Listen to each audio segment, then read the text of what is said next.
Hello, everybody. This is Info Step Walk and Talk, where we meet two of the team who are going to be walking to Australia and back with us to raise money for the Innocent Lives Foundation and the Cyber Helpline.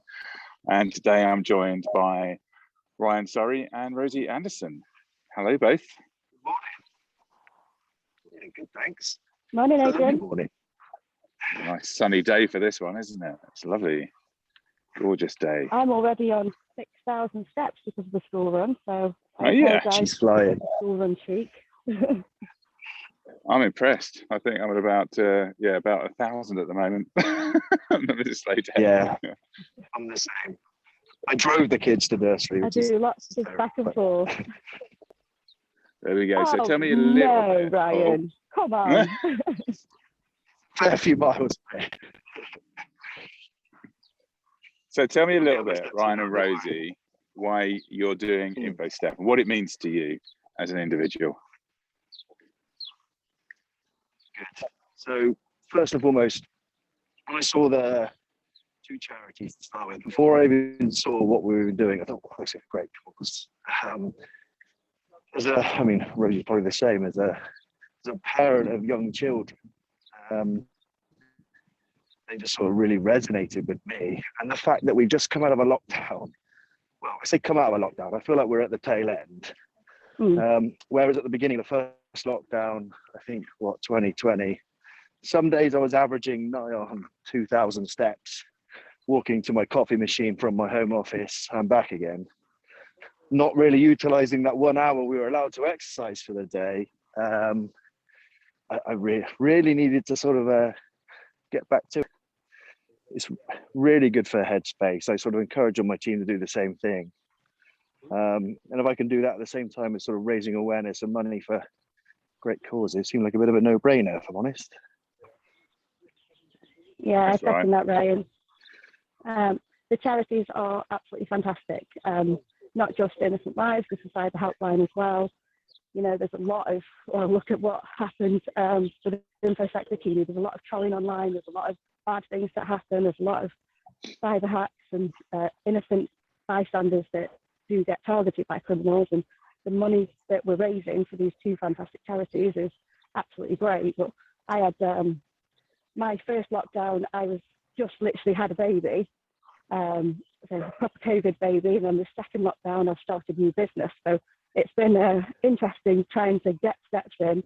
So anything that gets us moving, and like you said, headspace is definitely worthwhile. And actually, the friends that we're making along the way, everybody in the chat is really supportive, and the people that we're meeting through this, and I'm sure the communities that will come and join us as well, it's fantastic.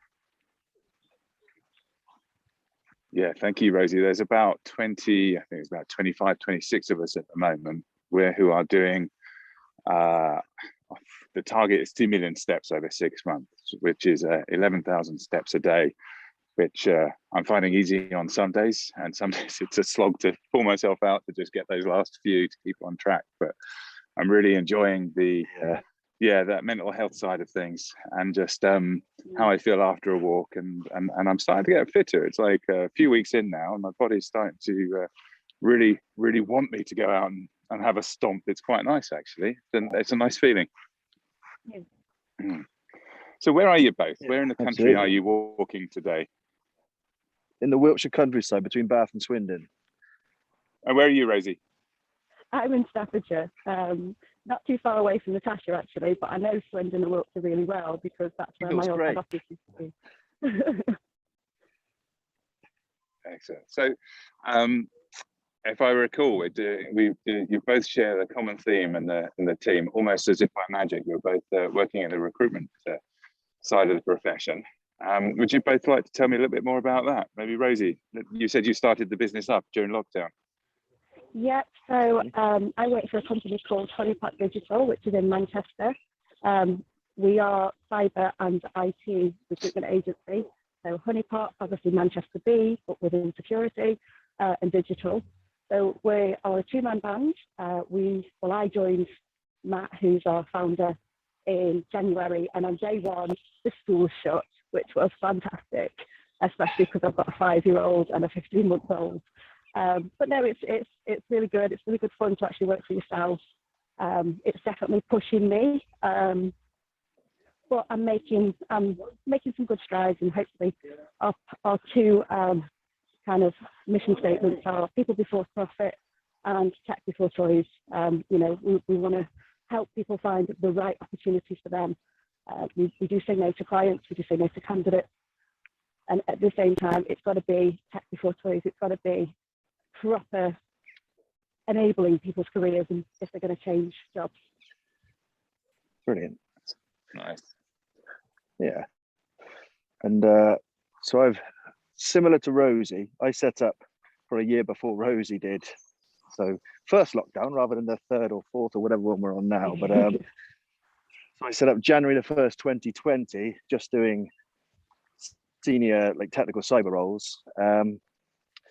Yeah, and then so lockdown hit end of the first quarter, and it was like, whoa, it's not ideal. I had our second baby as first lockdown hit, so similar to Rosie as well. It was just yeah, not an ideal time, but I mean, what you find with that is sort of focuses your attention a lot more. And since then, we've grown to just short of 7 heads will be on Monday, purely in the senior technical cyber space. And then we've got a really good cyber sales practice now, helping revenue generating professionals for vendors essentially across UK and Europe now.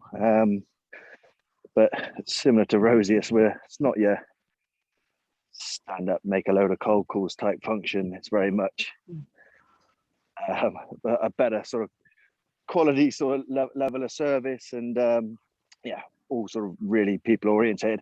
And the beauty of work can be yourself. It's just that now you can almost choose who you want to work with and who you don't now, if I'm honest with you. And I'm sure we'll come on to that later on, but it's just like you're not led by a corporate sort of trying to hammer KPIs down your neck and what have you. And I find it actually a lot more productive. Yeah, I'm with you.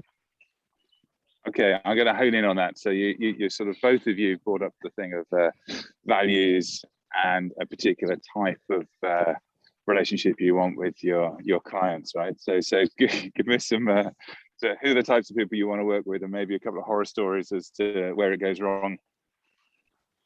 Oh God. Well, which one are do we you want to talking start clients with? or candidates? Shall we start with clients? Go on in. Yeah, go on then. Okay.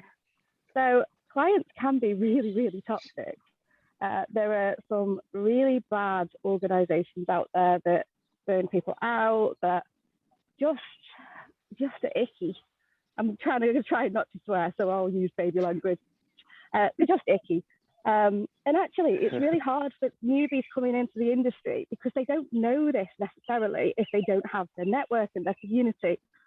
So, you know, places where I can't name them, but look at very significant people, someone who's just recently joined Twitter, who's going through a little issue at the moment with somewhere that's got really known bullying and toxicity. So yeah, clients can be toxic, as can candidates, but at the same time, we like to work for places where you're given scope to make change. There's also really well-known roles out there for CISO roles that go unfilled forever because they're just waiting for somebody to come in so they can blame them for a breach, or, you know, there's this kind of stuff that happens in cyber. There's great stuff as well. There's great places where you can come in and make change, but I've just gone straight to the negative. Really sorry. Do you want to do the positive, right? As Ryan froze. Yes, maybe we can't find positives. Okay. Oh, here he is. Here he comes. He's coming back in. Yeah. I'm back. I'm going to tell you, I'm going to start with a positive. Yeah. There you go. Yes. Yesterday, I've got a great client of mine who've been like really supportive of me as a startup, and I placed their CISO about 18 months ago. He's now doing a team build. So he interviewed a candidate of mine yesterday who, because of lockdown, hadn't really met anyone in the last 2 months, and it was like his partner was really unbelievably nervous. He was like had the shakes, and they started with some technical assessments, and for honest, they didn't go particularly well, but luckily the CISO in hand, who's a really top guy, sort of spotted this early doors. They tell you what, let's go for breakfast. Took the guy for breakfast. He certainly calmed down a lot and sort of eased into the conversation, then absolutely smashed the rest of the interview. We had a job offer for him yesterday. So you do get some great clients who can sort of spot that sort of thing. But like Rosie said, on the other hand, I've also seen clients sort of interview people through me and give them an absolute technical grilling. And then like at the end of it, oh, actually went really well, I want to offer them the job. And it's like, the kind of tells you, I don't want to work for that person. They were very nice. Yeah. So it's just like, you get the swings and the roundabouts. But yeah, I mean, there are a few more positive stories coming out now. I feel like everyone's a lot more relaxed. Like there's still a massive shortage on, when I say shortage on talent, I feel like there's a shortage on talent getting in the door with the right people. The talent's out there. Yeah. But I think they just need a lot of these introductions a lot of the time. But yeah, that's an example of it being a very much a relationship-based sort of setup and an industry. I feel like they're the sort of clients I like to work with. You work with the good guys who understand that some people in our industry are some of less sort of softer skills and probably less client-facing than others.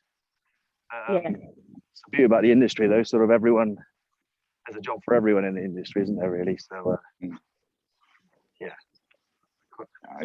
From sort of having been a sort of client over the years of different recruitment companies, I think actually the relationships I have with the recruiter and that trust relationship and knowing that you're listened to and somebody understands the business and what you're trying to achieve, but also challenges me and gives feedback on interview process and candidate selection. I think that's where winning relationships for me, where it's like the people I've worked with transcend the organizations that they are working in. I think for me, that's, so it's really nice to hear you both talking about that. Recruiters get a bit of a bad name, don't they? Let's face it. Yeah. They do. Some really good ones up there. It's like any industry, isn't there? You've got good and you've got bad, but I think, like you say, it's the relationship, being able to feed back to candidates and clients when the process is breaking down here. What can we do to fix this? And, we're dealing with people at the end of the day. People do have challenges. Lockdown has been tough for everybody. Everybody's got different needs, but working with someone that can really sell your business and the pros and the cons and be honest, because that's another thing, if there are challenges in your business and you want somebody to come in to fix this, just be honest, because we can then find somebody who will match that, who's either done that before or is just going in with the eyes wide open. I mean, at the end of the day, recruiters get a fee for placing somebody, but if they don't pass the probation, we pay that a fee back. So it works for everybody to be honest in that process. And that's where it breaks down, when either there's no trust, or you're not actually able to speak to the hiring manager. That's one of my biggest frustrations. Like, how am I going to sell your business if you won't give me any time to tell me about what you're looking for? If it's through a portal process and we can't communicate, well, we're all just throwing arrows, shall we say? Rosie's nailed it, I think. I mean, what you've got to do is, when there's a load of good recruiters out there and there are some bad ones, but you need to make sure you select the right one out there who's going to represent your business to the market, essentially.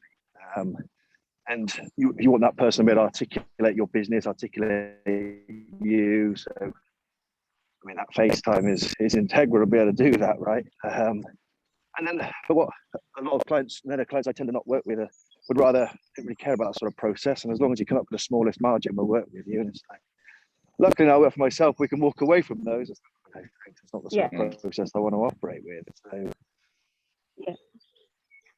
there was a recent situation, I don't know how many months back, where I was interviewing a candidate, and they sort of, one of their questions, well, can you tell me a little bit more about the job? And we sort of said, well, what were you sort of given in terms of background and context? They said, about like 3 lines on an email, which really was disappointing for us as part of the process, because we'd written some lengthy job descriptions, talked about the culture, we'd wanted to speak to the recruiters, and somewhere along the line, the candidate had, through tears of recruiters or something had just literally just been chucked forward as a contractor, which was like a bit of a waste of time for both of us and the candidate because it wasn't necessarily fit.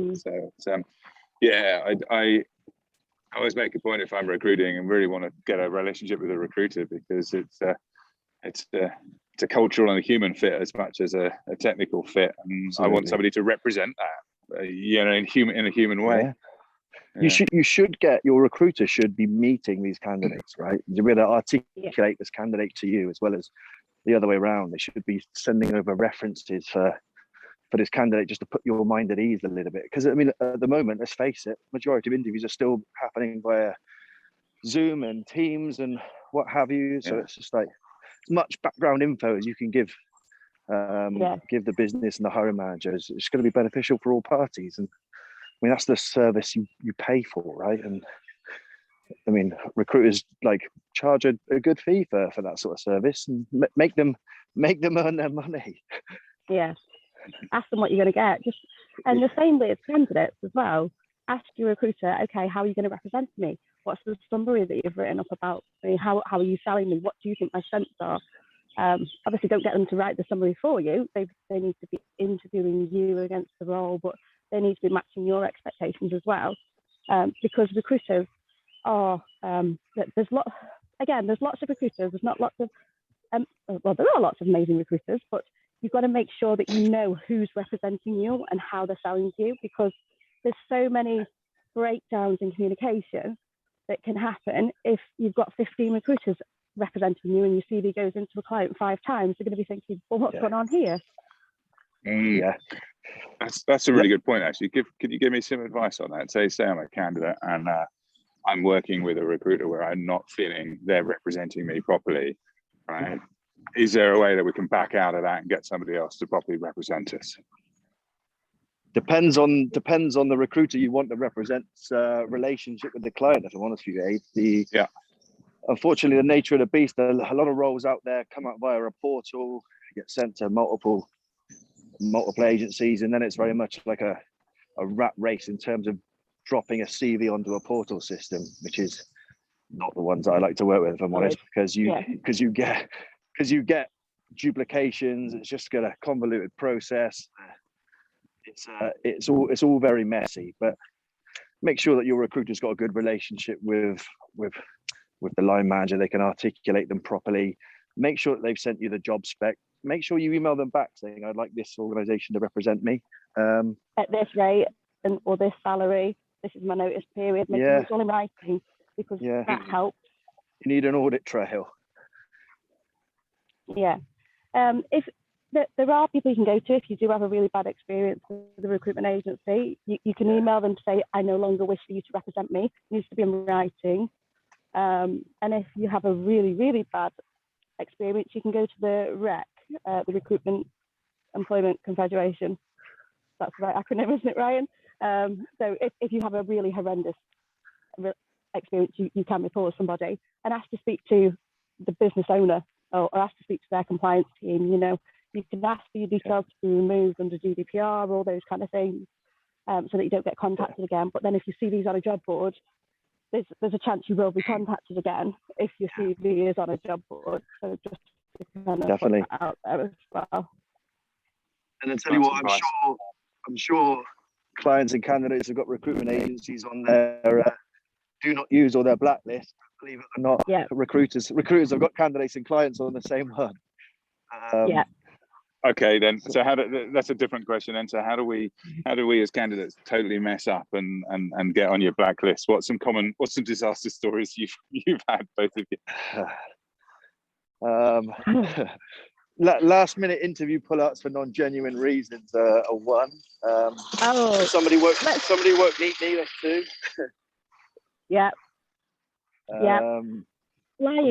Lying. Just basically lying. Just don't be a dick, basically. Said I wasn't going to swear. Being rude, trying to chat you up, trying to because you've got people's mobile numbers. Like, come on, guys. I'm sure it happens. I'm sure it happens to men as well. And yet to see it, Rosie, if I'm honest. I'm just like, oh, I've been on the bad excuses. I've had my car doesn't turn left and the road was too windy, and I'm like, what? Okay, what there? Okay, that is the best. I've had a cat's been sick in my shoes. Have you not got more than one pair of shoes? Honestly, yeah, I just said, look, I'm going to withdraw you from the whole process, I think. And they were like, what? Yeah. Like amazed that I didn't believe it. So, yeah. There's a few good ones. There's a few good ones. There's a few I cannot name, but there's yeah. you get all of those. And look, the issue is, because I understand that because you get bad recruiters out there who operate very transactionally. When you're trying to actually deliver a good service and then they don't respect that and they are rude to you, I've got a do not use list of people who've been rude to my team, who've been rude to me. Yeah. And then all of a sudden, when you advertise a job and you see their CV coming in, it's like, oh, I don't think you'd be a good cultural fit for the business. Like, I don't like dicks.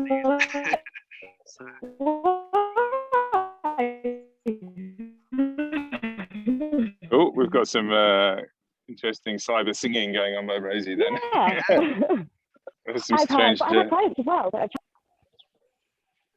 Can you hear me okay? Out for a minute, Rosie. Yeah, you've just come back. You just went through a little hole. Okay. I thought you said I was singing. I was like, oh, I've grown that high pitched. A bit of Daft Punk for a second. Yeah, I've had clients who've tried to be like really inappropriate with members of my team. I've had, come on, guys. Just about. Yeah, and it's like you're sending written messages. So do you really want these broadcast and blasted all over the internet? Is that what you want your wife to know? Is that like, oh, just icky is one word for it. We can no longer work together. I'd rather like not make a fee. Yeah. Oh, yeah. Okay. So I've got another question for you. So I did a small stint at the beginning of my career working in a recruitment consultancy, and when candidates used to fire their CV into me, it would like end up at the top of the list of candidates, and it would appear in my searches more than somebody else that had sent in a CV like 4 weeks ago. I've always used that as like a tip, thinking, okay, keep it fresh, keep in touch with the recruiter, and I've always had that in the back of my head. Is that still relevant? Have you got tips like that people can, frig the system a little bit? That used to the word. Go, Rosie.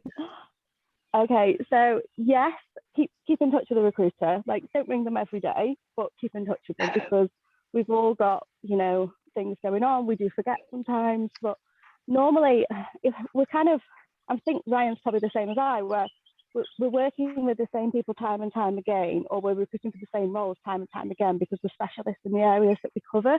So chances are we will remember you, but it is good to keep in touch, whether it's every fortnight.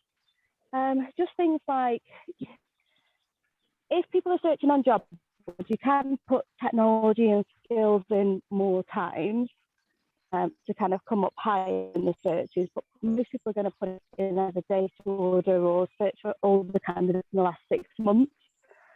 I work, like you say, with relationships, so I would say definitely. If you're trying to get into if you're trying to get a job and you're a newbie, for example, your portfolio is way more important. They're showcasing what you're able to do, actually, by creating a portfolio of everything that you've learned, whether that be technical challenges and then the write-up, whether that be processes or your understanding of different threats, and then networking, fantastic networks out there. Society, there's loads of different Discord servers that you can get onto. There's a cybersecurity club. I know many hacks have just shut down, getting out of breath. So you can, by networking and being really active on quitting your job, but if you're an experienced professional, and same, you can still work with an agency to do that, build that relationship with a recruiter, tell them, I want to work in these types of businesses, can you approach them for me? Because if you haven't got time, or just be honest with them, like, I don't want to work for a consultancy anymore, I want to work end user. Great, that saves us time. There's no point in ringing you about 50 consultancy roles. And this is the type of role that I'm interested in, and then ask them to do some proactive work for you, because we'll do that. If you're doing the legwork for us, you don't, it's just like you say, building that relationship, being able to trust. And sometimes, and during the recruitment process, we do end up being someone's sort of life coach if it's a senior role. You know, we're in a process with them for what, 3 months notice periods, maybe 3 months. Well, maybe not 3 months, maybe 2 months to get to a role, like 3 interview stages. So we do want to know where you want to get to and what's really important to you. We'll ask you what else you've got going on, not because we want to pull your leads, but because we want to know those days are gone, haven't they? going on. We can use it to speed up the process. Yeah, I mean, there will be some dodgy people, but not get business anymore. It's not well timed and well thought through connections.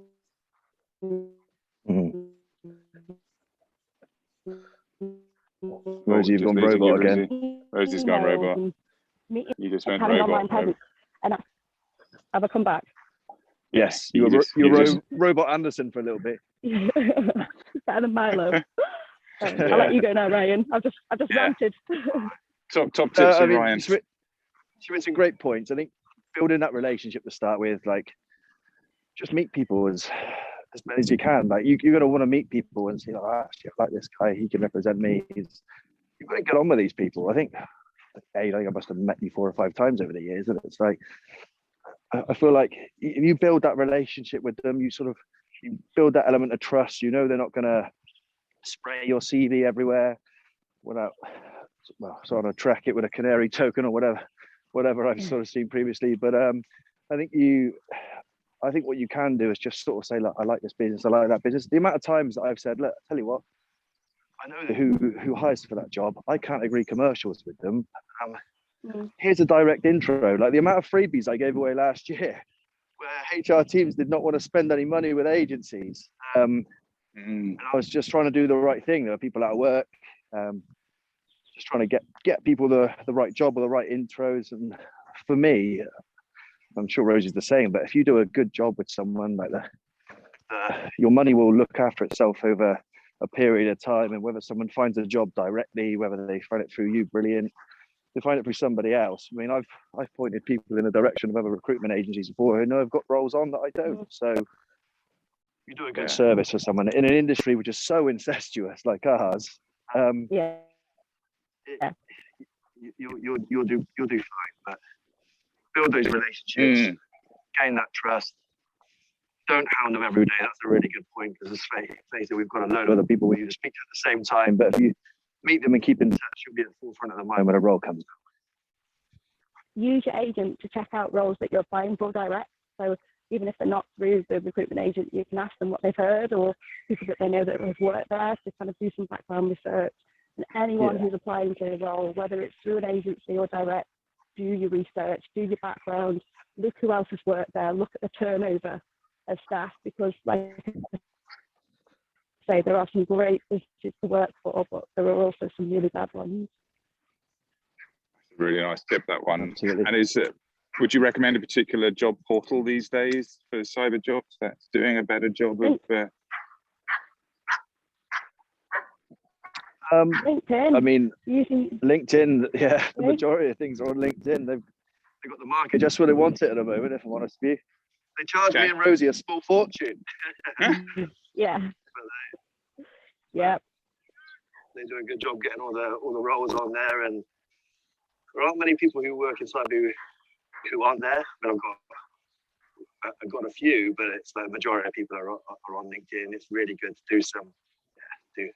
do some OSINT, essentially. But it's that's the first place to go. Make sure your profile's up to date. Make sure it looks good. I know lots of people like work in environments where they can't share a lot what they're doing, but there's things you can put on there, and you can talk about management and budgets and things that you've achieved. Don't necessarily put the ins and outs, which you're not legally allowed to put on there, but yeah, make sure that's up to date. And tell you what, ask your recruiter for tips and advice. Just say, what should I put on here? What shouldn't I put on there? What's going to make me more attractive to a client? I think that's a good way to go. I like that tip, actually, to get advice on CVs, on LinkedIn profiles, on actually build that relationship, get that feedback, improve on that. That's nice. Good. So I think we are probably coming to the end of our walk and talk today. So we my arms are hanging off. Yeah. I think 10,000 steps. So we have got to keep on going for a number more weeks, a number more months, in fact. So each of us needs to remain motivated. So for you individually, what is it that we can ask the viewers to do that helps you yourselves remain motivated? Money, sponsorship, please. That would be great. Anyone who sponsors me, I will happily review your CV. I will happily help. I think I've added in a free recruitment fee for the raffle, haven't I? Yeah. Ooh. Any kind of sponsorship, or if you can't sponsor, then share the post, follow us on Twitter, make us trend, please. Info Steps 2021, is that right? Yeah, that's right. Yeah, let's get our exposure up. Let's get everyone liking and sharing. Let's face it, a lot of our industry now, everyone, or at least a few people doing this step challenge. So and share, comment, donate if you can. It's all greatly appreciated. Yeah, definitely. Yeah, and actually the liking and sharing raises a profile of the two charities who have up until now, because of the amount of volunteers they had, not been able to sort of scale out. But raising awareness brings people to their door, and hopefully as we raise money, we'll be able to train up more volunteers in both of those organisations and support more people as they need it when they get victims of the cyber crimes and the attacks and the trolling that we were talking about. Well, look at this blue sky for most of us here. This is absolutely gorgeous, isn't it? Look at that. Cloudy in Staffordshire. It's cloudy up north. Yeah. Yeah, it's clammy, but you can tell. I should have had some sunglasses and some cream on. Yeah, I've steamed up my glasses, so.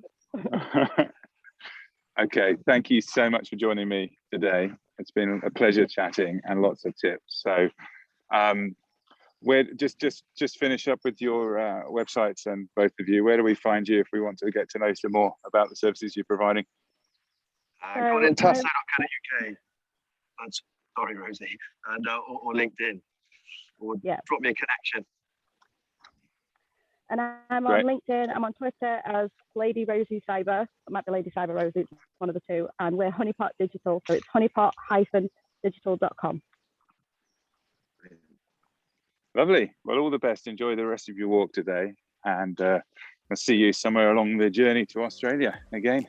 Yeah. See you later, both. Thank you. Good to see you guys. Bye.